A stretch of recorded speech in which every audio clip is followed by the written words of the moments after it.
শুনতে পাচ্ছ রাঙামাটির মানুষজন, স্বাধীনতা এসে গেছে, স্বাধীনতা। কোন স্বাধীনতা? কোন স্বাধীনতার কথা তুমি বলছো বিশু কাকা? কোন স্বাধীনতা? যে দেশে নারী সুরক্ষা থাকে না সে দেশ কখনো স্বাধীন হতে পারে না। যে দেশে মায়ের চোখের সামনে তার কন্যা সন্তানকে বিবস্ত্রতার উল্লাসে উল্লাসিত হয় নরখাদকদের দল, সে দেশ কখনো স্বাধীন হতে পারে না। যে দেশে কোনো নারী তার সম্মান বাঁচানোর আশায় চিৎকার করে বলতে থাকে আমাকে বাঁচাও, আমাকে বাঁচাও, কিন্তু তার কথা শুনেও সে দেশের মেরুদণ্ডহীন মানুষেরা ঘরের দরজা বন্ধ করে দেয়, সেই দেশ কখনো স্বাধীন হতে পারে না।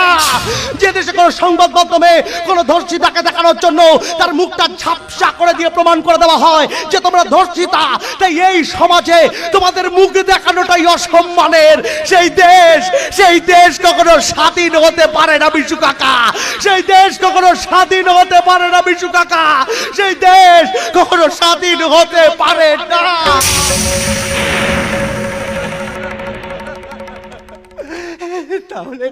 তাহলে কি স্বাধীনতা আসবে না? আমাদের শহীদ বিপ্লবীদের কোনো মূল্য থাকবে না? কি করে থাকবে? কি করে থাকবে বিশু কাকা? যে স্বাধীন ভারত পাওয়ার আশায় আমাদের বীর বিপ্লবীরা তাদের জীবন উৎসর্গ করেছিলেন, ফাঁসির মঞ্চে দাঁড়িয়ে গিয়েছিলেন স্বাধীনতার জয়গান। শত শত মায়েরা তাদের জীবন অশ্রুর বিনিময়ে নিজেদের কোক শূন্য করে দিতেও পিছু পা হয়নি। তারা যদি জানতেন যে তাদের আনা স্বাধীনতায় এই ভারত মাকে প্রতিনিয়ত শত শত নারীর প্রবল আর্তনাদকে সহ্য করে নিস্তব্ধতার আঁচলে মুখ লুকিয়ে ভেঙে চুরমার হয়ে যেতে হবে, তাহলে যে তারা এই স্বাধীনতাই কোনোদিন চাইতেন না বিশু কাকা। এই স্বাধীনতাই তারা কোনোদিন চাইতেন না বিশু কাকা।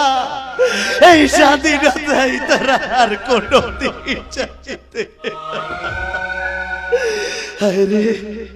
হায় রে ভারত মা, স্বাধীন হলে তুমি, কিন্তু স্বাধীনতার স্বাদ তুমি আর পেলে না। স্বাধীন হলে তুমি ভারত মা, কিন্তু স্বাধীনতার স্বাদ তুমি আর পেলে না। এই তোমাদের আজকের স্বাধীন ভারত মায়ের অবস্থা বিশু কাকা। এই তোমাদের আজকের স্বাধীন ভারত মায়ের না।